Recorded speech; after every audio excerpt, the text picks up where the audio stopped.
देखिए 65 दिन से चल रहा किसान आंदोलन अब अचानक सियासी रंग पकड़ने लगा है। आज सिंघू बॉर्डर पर एक तरफ किसानों और स्थानीय लोगों के बीच हिंसक झड़प हो गई। दोनों तरफ से बाकायदा पथराव हुआ, तलवारें तक खिंच गई, आंसू गैस के गोले दागने पड़े पुलिस को, लाठीचार्ज करना पड़ा पुलिस को कानून व्यवस्था बनाए रखने के लिए। दरअसल स्थानीय लोग बॉर्डर खाली करो के नारे लगा रहे थे। अच्छा, दूसरी तरफ गाजीपुर बॉर्डर पर सियासी हलचल दिखाई दी आज। अब तक इस आंदोलन से राजनेताओं को दूर रखने के दावे खुद किसान नेताओं की तरफ से किए जा रहे थे, लेकिन 26 जनवरी किसानों का ट्रैक्टर मार्च जो हुड़दंग मार्च बनता हुआ ज्यादा नजर आया, इसके बाद से अब तस्वीर बदल रही है किसान आंदोलन की। गाजीपुर बॉर्डर पर भारतीय किसान यूनियन के प्रवक्ता हैं राकेश टिकैत, जो धरने पर बैठे हुए हैं, उनसे मिलने के लिए एक तो आरएलडी के नेता हैं जयंत चौधरी, वो पहुंच गए। अच्छा, दिल्ली के उप मुख्यमंत्री मनीष सिसोदिया वो भी पहुंचे, उन्होंने भी जाकर राकेश टिकैत से मुलाकात की। बॉर्डर पर सत्येंद्र जैन भी नजर आए, दिल्ली सरकार के मंत्री। तो सवाल यह है कि आंदोलन के अंगने में नेताजी का क्या काम? 2 महीने बाद नेताओं की एंट्री क्यों हो रही है? कौन करा रहा है? आंदोलन की जमीन पर क्या वोट की खेती का काम शुरू हो गया है? ये वो तमाम सवाल जिस पर चर्चा करेंगे। आपका परिचय कराते हैं। आज की इस चर्चा में खास मेहमान जो हमारे साथ जुड़ रहे हैं, आप देख सकते हैं बीजेपी के प्रवक्ता इकबाल सिंह लालपुरा साहब हमारे साथ मौजूद हैं। सवित मलिक जी हैं, अध्यक्ष किसान यूनियन के, वो इस चर्चा में शामिल हो रहे हैं। हमारे साथ मौजूद है नरेश सिरोही जी, राष्ट्रीय उपाध्यक्ष बीजेपी किसान मोर्चा के, और मेरे 2 सहयोगी इस वक्त ग्राउंड से हमारे साथ मौजूद हैं। सिंघू बॉर्डर के एक छोर पर वरुण जैन, दूसरे छोर पर जैनेंद्र मौजूद हैं। सबसे पहले आपको जैनेंद्र के पास लेकर चलते हैं और जानते हैं जैनेंद्र से जिस तरीके का टकराव देखने के लिए मिला सिंघू बॉर्डर पर, स्थानीयों के बीच में, किसानों के बीच में जो प्रदर्शन कर रहे हैं, अब कैसी तस्वीर है जैनेंद्र? रोमाना, स्थिति फिलहाल जो है वो नियंत्रण में जरूर है, लेकिन अभी भी तनाव बरकरार है। तकरीबन 2 बजे के आसपास सिंघू बॉर्डर जो है, जहां पर कि किसानों के टेंट जहां से शुरू होते हैं गुरु तेग बहादुर मेमोरियल, वहां पर युद्ध का मैदान बन गया था। स्थानीय लोग जो प्रदर्शन करने पहुंचे थे वो नारेबाजी करते करते टेंट तक पहुंच गए और टेंट को उखाड़ने की कोशिश की और फिर पत्थरबाजी शुरू हो गई और तलवारें खिंच गई, घायल हुए, पुलिस वाले भी घायल हुए। पुलिस ने आंसू गैस के गोले चलाए और उसके बाद स्थिति को काबू में किया। लेकिन 2 बातें रोमाना खत्म करने से पहले मैं बता दूं कि पुलिस ने मौके से तो स्थानीय लोगों को खदेड़ दिया, लेकिन अभी भी हम देख सकते हैं कि बड़ी संख्या में स्थानीय लोग जो है वो लाठी डंडों से लैस होकर के बेलाग लपेट घूम रहे हैं और प्रशासन उनको हटने के लिए कोई मशक्कत नहीं कर रहा है। इसके अलावा अब से थोड़ी देर पहले रोमाना गुरु तेग बहादुर मेमोरियल जो है उसके शिखर पर किसान संगठनों का जो झंडा था उसको हटा करके स्थानीय लोगों ने तिरंगा झंडा लहरा दिया है, सब कुछ प्रशासन के सामने। और सुबह से जो यहां तस्वीर थी, स्थानीय लोग लाठी डंडों के साथ पहुंच रहे थे, लेकिन प्रशासन उनका आई कार्ड चेक नहीं कर रहा था। मीडिया वालों का आई कार्ड चेक किया जाता है, मीडिया की गाड़ियों को 2 किलोमीटर पहले रोक दिया जाता है, लेकिन 200 से 300 स्थानीय लोग प्रदर्शन के नाम पर लाठी डंडों के साथ किसानों के कैंप तक पहुंच जाते हैं और उन्हें नहीं रोका जाता है। उन्हें रोका जाता है तब जब दोनों पक्ष भिड़ जाते हैं। बड़े सवाल खड़े होते हैं। आप जो सवाल खड़े कर रहे हैं, आप जो सवाल, बिल्कुल बिल्कुल, देखिए राजनीति अपनी जगह है, हमें राजनीति में नहीं पढ़ना है, लेकिन आप क्योंकि ग्राउंड पर मौजूद हैं, आप ग्राउंड जीरो से एक तस्वीर जो आप देख रहे हैं वो दर्शकों तक पहुंचा रहे हैं। इस पर मुझे लगता है लालपुरा साहब को जवाब जरूर देना चाहिए। लालपुरा साहब, ये बड़े प्रश्न हैं जो इस वक्त जैनेंद्र उठा रहे हैं कि वहां पर पुलिस प्रशासन मौजूद है, उसकी आंखों के सामने जो खुद को स्थानीय बता रहे हैं, उनके हाथों में लाठी डंडे हैं, वो वहां बेधड़क घूम रहे हैं। पुलिस प्रशासन किसी की चेकिंग नहीं कर रहा, मीडिया की जरूर चेकिंग कर रहा है, लेकिन इन लोगों की ना चेकिंग हो रही है ना इन्हें रोका जा रहा है। सर, ये तो सुरक्षा में बड़ी चूक का मामला है। रमाना जी, मैं सबसे पहले सभी लोगों को अमन और शांति बनाए रखने की अपील करता हूं। और पुलिस ने दिल्ली में अपनी जान पे खेत के भी अमन कानून बनाई रखा। 394 लोग जख्मी हुए जी, और उन्होंने अपने आप को अनुशासन में रखा। बिल्कुल, वहां बहुत बड़ी वारदात हो सकती थी जी। मैं पुलिस को यहाँ भी अपील करता हूँ, तो आप भी, क्योंकि मैं पुलिस का प्रवक्ता तो नहीं हूँ, राष्ट्रीय भारतीय जनता पार्टी का प्रवक्ता हूँ, तो पुलिस को भी अपील है कि वो अमन कानून बनाई रखे। नहीं, बिल्कुल, मैंने आपसे सवाल इस हैसियत में पूछा सर, क्योंकि आप ही की पार्टी की सरकारें हैं और कानून व्यवस्था बनाए रखना जो है वो सरकारों की जिम्मेदारी है। तो इसीलिए मैंने आपसे ये सवाल पूछा, और ये ग्राउंड पर जो हो रहा है उसी के बारे में आपके सामने जानकारी हमारे रिपोर्टर ने दी। रही बात दिल्ली, वहां पर किस तरीके की बहादुरी, संयम बरतकर पुलिस वालों ने दिखाई, तो दिल्ली के रक्षक हम लगातार एबीपी न्यूज पर दिखा रहे हैं। लेकिन फिलहाल इस वक्त जो चर्चा हो रही है वो सिंघू बॉर्डर पर जो तनाव बढ़ रहा है, मुझे लगता है वरुण जैन के पास जरा दर्शकों को लेकर चलते हैं। वरुण, आप जहां पर मौजूद हैं सिंघू बॉर्डर के जिस हिस्से में, वहां कैसी तस्वीर है, जरा वहां का हाल भी बताइए। देखिए रुमाना, मैं ठीक उसी जगह पर मौजूद हूँ जहां पर ये जो स्थानीय ग्रामीण निवासी है और जो प्रदर्शनकारी है उनके बीच में झड़प हुई थी। आप देखिए यहाँ पे बड़ी संख्या में, पहले तो मैं दिखा दूं, आरएफ रैपिड एक्शन फोर्स की टीम को तैनात कर दिया गया है। लेकिन सबसे जरूरी है एहतियातन पुलिस अब यहाँ पर बड़े बड़े कंक्रीट के ब्लॉक्स लगा रही है। आप देखिए जो पीछे जो प्रदर्शनकारी किसान है वो बैठे हैं। पहले ये रास्ता खुला हुआ था, यहाँ पे सिर्फ बैरिकेड लगे थे, लेकिन जिस तरीके से आज पत्थरबाजी और पुलिस को आंसू गैस के गोले छोड़ने पड़े स्थिति को संभालने के लिए, तो यहाँ पर अब जो कंक्रीट के बड़े बड़े जो ब्लॉक्स हैं वो प्रशासन की तरफ से लगाए जा रहे हैं। यानी कि कहीं ना कहीं जो प्रदर्शनकारी थे अब उनको एक जगह पर बिल्कुल समेटा जा रहा है, उनको रोका जा रहा है जिससे कि वो बाहर ना निकल पाए और इस तरह की कोई स्थिति ना बने।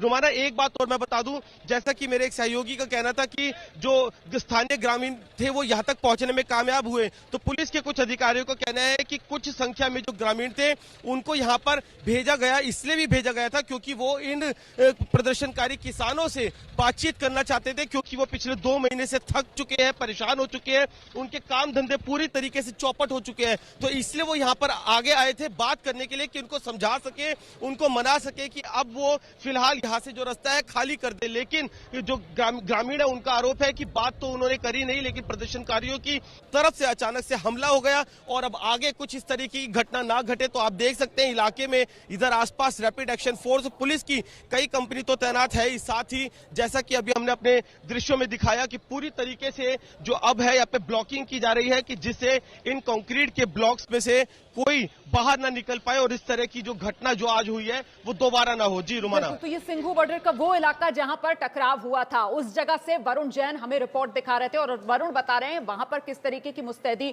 बढ़ती जा रही है। आपने खुद तस्वीरों में देखा वो बड़े बड़े सीमेंट के ब्लॉक्स, अब उनसे बैरिकेडिंग की जा रही है ताकि एहतियात बरती जा सके। सीधे आपको देख सकते हैं आप, रक्षित सिंह हमारे साथ जुड़ गए हैं मुजफ्फरनगर से, जहां टिकैत के समर्थन में एक महापंचायत का आयोजन किसानों की तरफ से किया गया था, उसका अपडेट लेते हैं। रक्षित, बताइए महापंचायत में क्या तय हुआ है?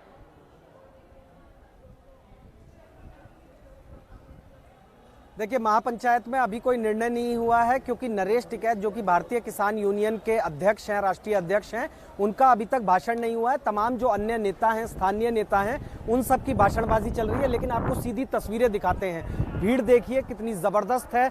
बहुत बड़ी संख्या में अल सुबह से ही किसान यहाँ पर आकर डट चुके हैं, महापंचायत में भाग ले रहे हैं। और संख्या देखिए कितनी बड़ी संख्या में, ये जीआईसी का ग्राउंड है, काफ़ी बड़ा ग्राउंड है और यहाँ पर अधिकतर जो पॉलिटिकल रैलीज हैं वो होती हैं, लेकिन शायद ही इतनी भीड़ आमतौर पर यहाँ पर देखने को मिलती हो। बहुत बड़ी संख्या में ट्रैक्टर ट्रॉलियाँ लेकर किसान यहाँ पर पहुँचे हैं। इसके अलावा बाहर की जो सड़कें हैं वो आपको पूरे तरीके से जाम नजर आएंगी क्योंकि किसान जो हैं वो ट्रैक्टर लेकर अंदर दाखिल नहीं हो पाए, भीड़ इतनी ज़्यादा हो गई।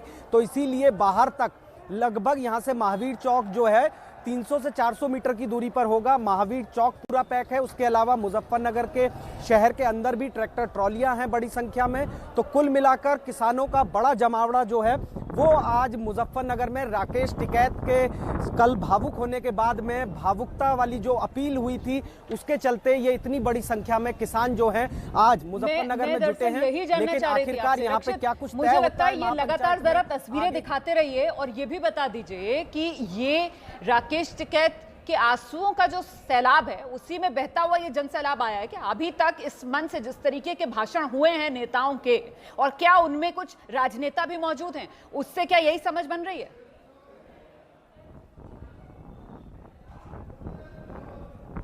बिल्कुल, देखिए यहाँ पर सबसे पहले तस्वीरें देखते रहिए और तस्वीरों के जरिए मैं समझाने की कोशिश करता हूँ। यहाँ पर कांग्रेस के जो पूर्व विधायक हैं पंकज मलिक वो मौजूद हैं। इसके अलावा कांग्रेस के जो पूर्व सांसद हैं वो यहाँ पर मौजूद हैं।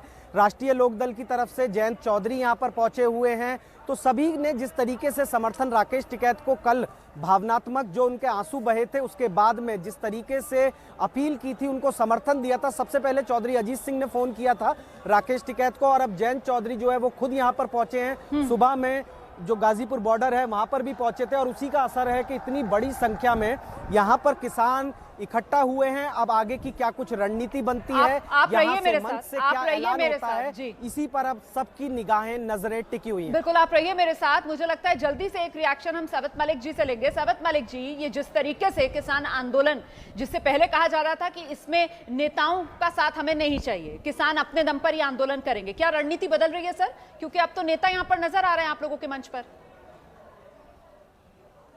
जो हमारे साथ हो रहा है, सब हुआ है। हमारे साथ दुश्मनों जैसा व्यवहार किया जा रहा है, दमनकारी नीति अपनाई जा रही है।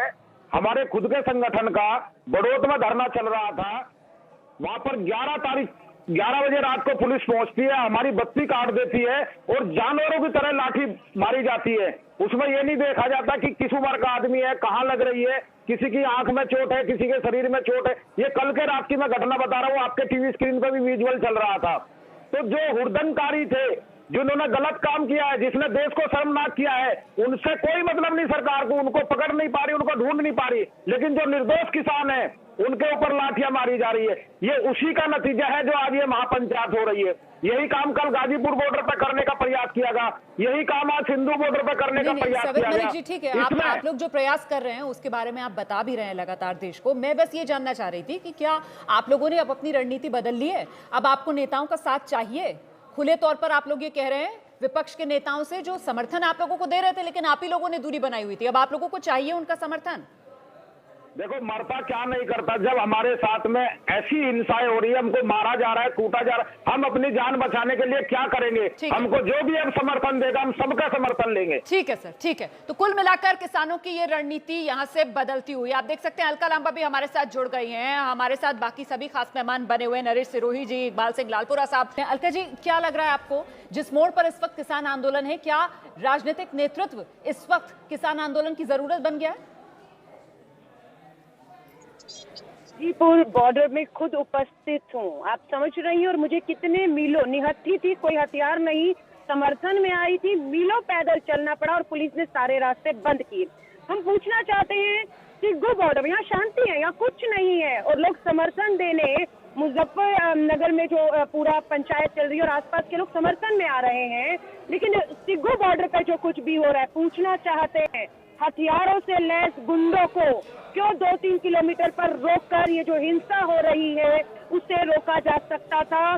किसके इशारे पर दिल्ली पुलिस ने उन्हें वहां पर एंट्री दी और आज पूरी हिंसा के रास्ता एक षड्यंत्र के तहत इस आंदोलन को बदनाम और कुचलने की कोशिशें लगातार नाकामयाब हो रही हैं। मैं अब भी कह रही हूँ रोमाना, इस गंभीरता को सत्ता सरकार समझे। हम उस कानून को वापस लेने के लिए किसान आपको बोल रहा है, जिस कानून में 18 संशोधनों के बाद आप खुद कह रहे हैं हम 1.5 साल की रोक लगा लेंगे। जब आप 18 संशोधन पर रोक लगा रहे हैं तो ले लीजिए ना वापस, और इसी सत्र में दोबारा चर्चा करके सबकी सहमति से ले आइए वापस कानून को। कौन कहता है मत लाइए, लेकिन ये जिद हो रहा है उनका छोड़ना पड़ेगा। ये षड्यंत्रकारी नीति जो अपनाई जा रही है, जो बल का इस्तेमाल किया जा रहा है, वो से खत्म करना पड़ेगा। ये भाजपा के कार्यकर्ता है, मैं जवाब दूंगी। सोशल मीडिया पर जाएंगे, तस्वीरें हो चुकी है साहब, अमित शाह जी के साथ सिद्धू की वोट हुए हैं, और आज जो सिग्गू बॉर्डर पे हिंसा कर रहे हैं उनकी भी अमित शाह जी के साथ तस्वीरें हैं। आप जो आरोप लगा रही हैं, मैं उस पर लालपुरा जी से जवाब लूं, लेकिन उससे पहले मुझे लगता है नरेश सिरोही जी से एक रिएक्शन हम यहाँ पर लेते हैं। नरेश सिरोही जी, अभी तक किसान कह रहे थे कि हमें कोई पॉलिटिकल पार्टी का साथ नहीं चाहिए, नेता हमारे मंच से दूर रहें। हमने देखा था चढ़ूनी जी की अगर मुलाकात हो जाती है किसी पार्टी के नेता से तो फिर किसान संयुक्त मोर्चा जो है वो बाकायदा एक्सप्लेनेशन की बात करता है उनसे, लेकिन अब तस्वीर बदल गई है क्या सर? अब आंदोलन के अंगना में नेता, यही है आगे की तस्वीर? ये पहले 26 तारीख से पहले और 26 तारीख के बाद समझ लो कि तस्वीर पूरी तरह से उलट चुकी है। और जिस तरह से किसान आंदोलन में असामाजिक तत्वों ने घुस के लाल किले के ऊपर जो कृत्य किया है, पूरे देश ने उसकी निंदा की है और किसानों ने भी निंदा की है, और इससे किसानों की छवि को बहुत नुकसान हुआ है। पूरे देश का किसान इससे आहत है। हम सबकी जिम्मेवारी है कि किसान की जो छवि बनाई जा रही है, कुछ असामाजिक तत्व है जो लाल किले पर चढ़ते हैं। तमाम देश का किसान कह रहा है कि आप उनको पकड़ के फांसी लगाइए, जो मर्जी आए करिए। लेकिन रोमाना जी, अगर किसान की देश में छवि बिगड़ती है तो खाली यहाँ तक नहीं रुकती है। किसान के बेटे पुलिस में है, अर्धसैनिक बलों में है, सेना में है, उन्हीं तक ये फर्क पड़ने वाला है। इसको दूरगामी आप दृष्टि से देखिए, ये जो हो रहा है देश में, और अब शहर और गांव के बीच में जो विषमता बनती जा रही है। सर, आप बेहद महत्वपूर्ण बात कर रहे हैं। अपने संवाददाताओं का रुख करेंगे, वरुण जैन, रक्षित सिंह, जो इस वक्त ग्राउंड से हमारे साथ मौजूद हैं। सबसे पहले आपको जल्दी से रक्षित के पास लेकर चलते हैं। महापंचायत हो रही है, वहां पर राकेश टिकैत के समर्थन में इंतजार किया जा रहा है उनके भाई नरेश टिकैत का, और माना जा रहा है रक्षित कि नरेश टिकैत जब आएंगे तो आगे किसानों के मन में क्या है उसी से साफ होगा।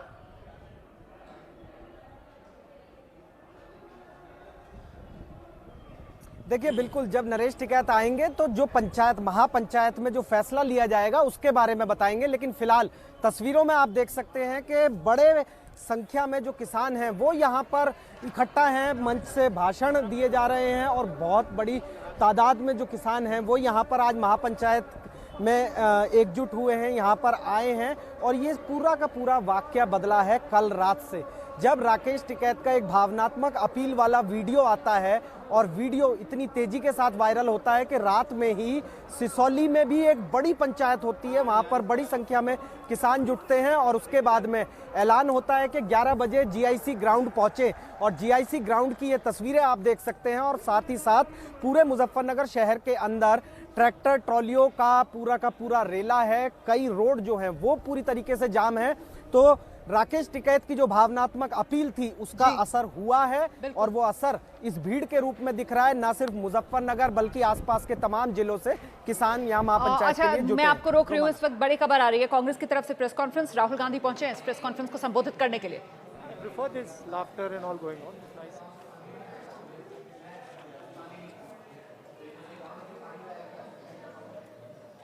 इस विशेष पत्रकार वार्ता में आप सबका स्वागत है। माननीय राहुल गांधी जी एक अत्यंत गंभीर विषय को जिस प्रकार से सत्याग्रही किसानों के ऊपर षड्यंत्रकारी तरीके से हमला किया जा रहा है, उसको लेकर अपनी बात, देश की बात आपसे साझा करने के लिए आपके बीच उपस्थित हैं। मैं उन्हें अनुरोध करूंगा कि वो अपनी बात आपको कहेंगे।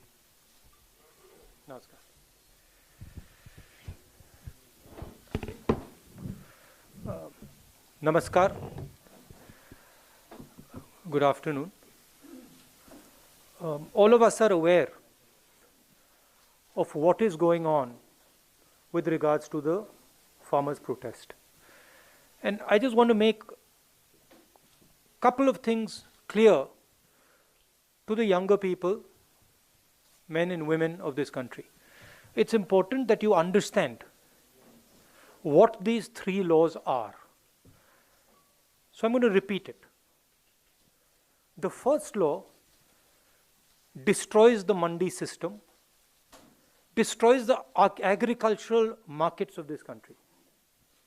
The second law allows unlimited storage of grain and other materials and will make it practically impossible for our farmers to negotiate their prices. And the third law basically says that if the farmers have a grievance, they cannot go to court. Now, it is very obvious why the farmers are agitated. Because the government is destroying the livelihoods of India's farmers. It is destroying the livelihoods of our labor, and it is going to give the middle class a shock in the coming times, because the prices of food are going to skyrocket. Now, what is being done to the farmers is absolutely criminal. You're beating them, you're threatening them, you're bullying them, you're trying to discredit them. The government needs to talk to the farmers it needs to give a solution to the farmers. And the only solution, as I have said again and again and again, is repealing these laws and putting the laws into the waste paper basket. The government must not think that the farmers are going to go home. They are not going to go home. And my concern is that this situation is going to spread. We do not need this situation to spread. We need a conversation with the farmers and we need a solution.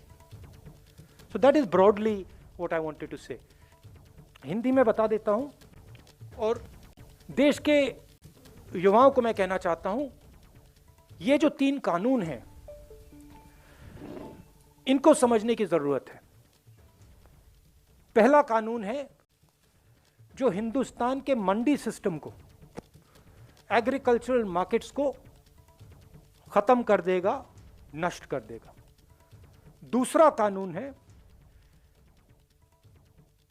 जिससे हिंदुस्तान के सबसे बड़े businessman, 3, 4, 5 businessman जितना भी अनाज store करना चाहते हैं, जितना भी अनाज होल्ड करना चाहते हैं, लाखों टन वो कर सकते हैं। अगर इनको ये इजाजत दी गई, किसान दाम निगोशिएट नहीं कर पाएगा। और तीसरा कानून, सबसे अजीब कानून, अपनी कठिनाई को कोर्ट नहीं ले जा सकता। ये 3 कानून के लिए किसान दिल्ली के बाहर खड़े हैं और सरकार इनसे बात करने के बजाय, सिचुएशन को रिजॉल्व करने के बजाय उनको धमका रही है, पीट रही है, एनआईए का प्रयोग कर रही है, उनको डिस्क्रेडिट करने की कोशिश कर रही है। सरकार को एकदम इन 3 कानूनों को वापस लेना चाहिए, रद्द करना चाहिए।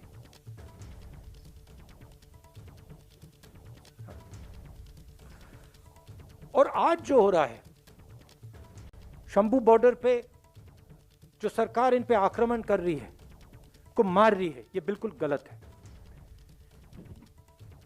अब आपके सवाल। Thank you sir. we'll start. Can I have some water? Yes sir. Siddharth, we'll begin with you.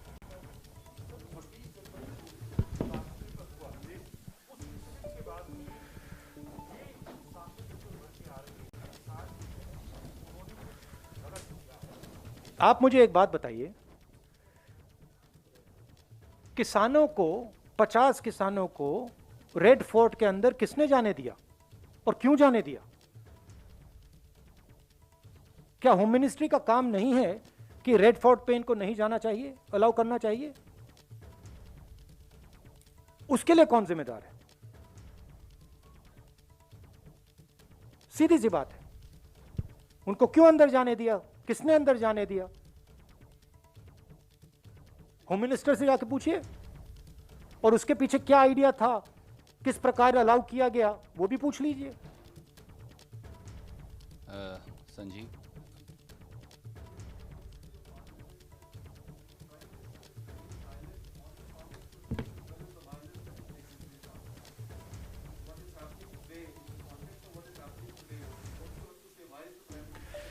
See, the Prime Minister,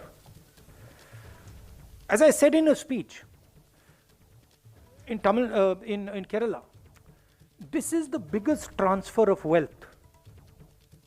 The biggest transfer of wealth from the largest number of people to the smallest number of people. You have seen what has happened in COVID. During COVID, the poor have got poorer, and a handful of rich people, 5, 6 rich people, have just got richer and richer and richer and richer. This anger that you're seeing among the farmers, this is that anger. That 5 people, 7 people have everything, we have nothing. और जो हमारा था वो भी ले रहे हैं। तो प्रधानमंत्री क्या बोलेंगे? प्रधानमंत्री इन 5 लोगों के लिए काम करते हैं, उनके लिए नोटबंदी की, उनके लिए जीएसटी बनाई, उनके लिए किसानों से मतलब उनका भविष्य छीन रहे हैं, तो क्या बोलेंगे वो? कुछ बोलने को नहीं है। मगर उनको ये नहीं लगना चाहिए कि किसान पीछे हट जाएंगे। और मैं किसानों से कहना चाहता हूं, हम सब आपके साथ हैं, 1 इंच पीछे मत हटिए, 1 इंच पीछे मत हटिए।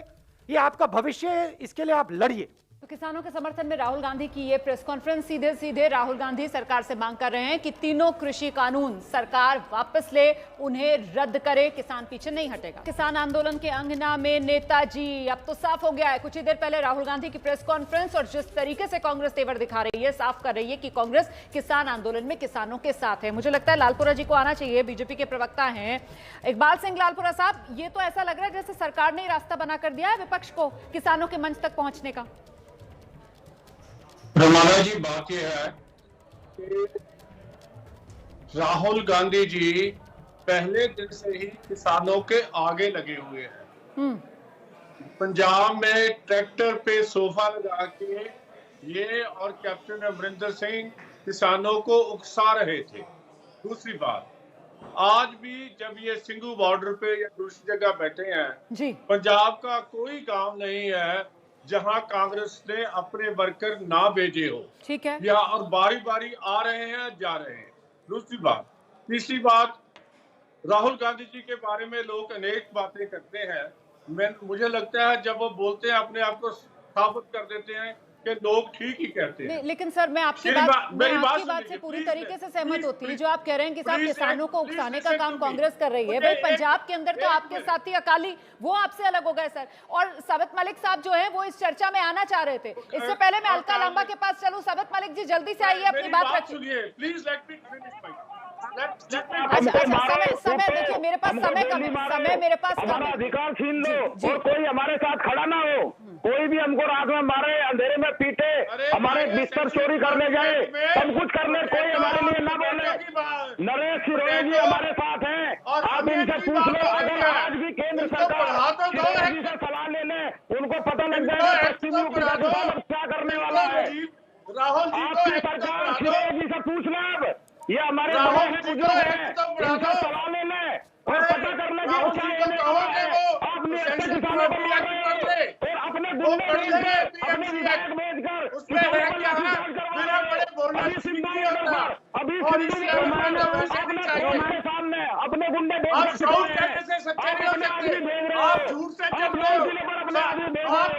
अरे जिस लाल किले को हमारे विदेशी आप लोगों की बात बिल्कुल समझ में नहीं आ रही है दर्शकों। आराम से देखिए। सवित जी थोड़ी आवाज धीमी कीजिए सर, आवाज धीमी कीजिए। यहाँ लड़ने थोड़ी बैठे हैं, एक दूसरे से बात करने के लिए बैठे हुए हैं सर, लड़ने के लिए नहीं बैठे हुए हैं। मैं चर्चा कर रही, मैं समझ रही हूँ सर, मैं आपकी भावनाओं का सम्मान करती हूँ, लेकिन फिर भी आराम से अपनी बात रखिए सर, आराम से प्लीज। मैं एक एक करके आप सबके पास आ रही हूँ, मैं जरा सा अलका जी के पास अब चलती हूँ। अलका जी, मैं आपसे लेकिन ये बात जानना चाह रही थी कि राहुल गांधी ने जो कहा कि देश को ये 3 कानून क्या है जानना चाहिए। पहला उन्होंने बताया कि भाई मंडियां खत्म हो जाएंगी, वो गिना रहे हैं जमाखोरी को बढ़ावा मिलेगा, वो गिना रहे कोर्ट नहीं जा सकते किसान। तो ये तीनों पॉइंट्स तो वो जो प्रस्ताव पहले ही सरकार की तरफ से दिया गया था उसमें एड्रेस कर दिए गए थे। क्या राहुल गांधी ने वो प्रस्ताव पढ़ा नहीं? नहीं, मैं फिर कह रही हूँ, 11 बैठकें सरकार की फेल हुई है किसानों के साथ। राहुल गांधी जी की मीटिंग नहीं थी जो फेल हुई, पहली बात। दूसरी बात, जब मीटिंग में कमियां पूछी गई तो किसानों ने 18 कमियां बताई और 18 की 18 कमियों को सरकार ने माना और कहा संशोधन करने को तैयार है। और उसके बाद कोर्ट ने रोक लगाई तो ये भी कहने लगे 1.5 साल के लिए हम भी रोक लगा लेंगे। जिस कानून को आप ही रोकने को अब तैयार है तो वापस ही पूरी तरह से ले लीजिए ना। और पंजाब के ये भाजपा के नेता को आपने अच्छा बताया, किसान को हम गुमराह कर रहे हैं। आपकी पंजाब में 4 दल हैं, कांग्रेस है, भाजपा है, अकाली है, आम आदमी पार्टी है। 3 दल इस कानून और किसानों के साथ जो खड़े इन कानूनों के खिलाफ। इनके हरियाणा के सहयोगियों ने छोड़ा, पंजाब के सहयोगियों ने छोड़ा, इनके राजस्थान के सहयोगियों ने छोड़ दिया। नाकामियों का ठीकरा किसानों के सर पर और कांग्रेस के सर पर ना फोड़े। मैं दोबारा दोहरा रही हूँ, जवान और किसान को भिड़वा कर षड्यंत्र कर इस आग से कुछ हासिल नहीं होगा। देखिए नरेश सिरोही, वो तो बीजेपी किसान मोर्चा के राष्ट्रीय उपाध्यक्ष है ना, उनकी तरफ से भी कहीं ना कहीं ये कहा जा रहा है कि साहब जिस तरीके का रवैया रहा उसने इस पूरे किसान आंदोलन को पलट कर रख दिया। तो ऐसे में मंथन तो करना पड़ेगा ना, और मंथन करने के साथ साथ ये भी जिम्मेदारी क्या अब सरकार की नहीं है कि किस तरीके से हल निकले। मामला अब बहुत आगे बढ़ गया। नरेश सिरोही जी, मैं जानना चाहती हूं आपसे कि ये जो पूरी स्थिति है इस पर आप क्या कहेंगे। अभी हम सबत मलिक जी को सुन रहे थे, वो कह रहे थे साहब किसानों को मारेंगे पीटेंगे तो किसान तो साथ लेगा ना, जो भी उसके साथ आएगा। और वहीं दूसरी तरफ अभी हमने राहुल गांधी की प्रेस कॉन्फ्रेंस सुनी, वो उन मुद्दों पर बात कर रहे हैं जिसमें मंडी है, जिसमें कोर्ट नहीं जा सकते किसान, उन मुद्दों को वो उछाल रहे हैं जिन पर एक तरीके से सरकार की तरफ से रजामंदी बनाने की बात पहले ही कही जा चुकी है किसानों को। तो ये क्या हो रहा है के बीच और सरकार के बीच जो वार्ता चल रही थी और जिस उसमें हड़बड़ीता थी वो टूटनी चाहिए थी। सरकार का प्रस्ताव जो था वो 1.5 साल के लिए और किसानों के जो वास्तविक मुद्दे थे उस पर अपने को बात करके आगे बढ़ाना चाहिए था। चाहे वो किसानों की जो घाटे की खेती है उसको हम कैसे लाभकारी बनाएं, उसके लिए सकारात्मक सुझाव देने चाहिए थे। लेकिन मैं अंतिम में एक आपको अपील करना चाहता हूँ कि जिस तरह से किसानों के बीच में असामाजिक तत्वों ने घुस के और पूरे किसान बिरादरी को बदनाम किया है, उसी तरह से शहरी जो क्षेत्र के लोग हैं उनको चाहिए कि उनके अंदर भी असामाजिक तत्व घुस के शहर और गांव के बीच की खाई को चौड़ा ना कर दे। ये सभी की जिम्मेवारी है। बिल्कुल सर, ये बेहद पते की बात जो आप कर रहे हैं, जिम्मेदारी हर नागरिक की है। और इस वक्त बड़ी खबर, ब्रेकिंग न्यूज आ रही है। देखिए हरियाणा सरकार की तरफ से तुरंत प्रभाव से अंबाला, यमुनानगर, कुरुक्षेत्र, करनाल, कैथल, पानीपत, हिसार, जींद, रोहतक, भिवानी, चरखी दादरी, फतेहाबाद, रेवाड़ी, सिरसा, ये वो तमाम जिले जहां वॉइस कॉल को छोड़कर इंटरनेट सेवाओं को 30 जनवरी 2021 शाम 5 बजे तक के लिए बंद कर दिया गया है। इंटरनेट सेवाएं हरियाणा में बंद कर दी गई हैं। किसी तरीके की अफवाहों पर ध्यान मत दीजिए, यही अपील करते हुए सबसे बहुत बहुत धन्यवाद आप सभी का हमारे साथ बने रहने के लिए।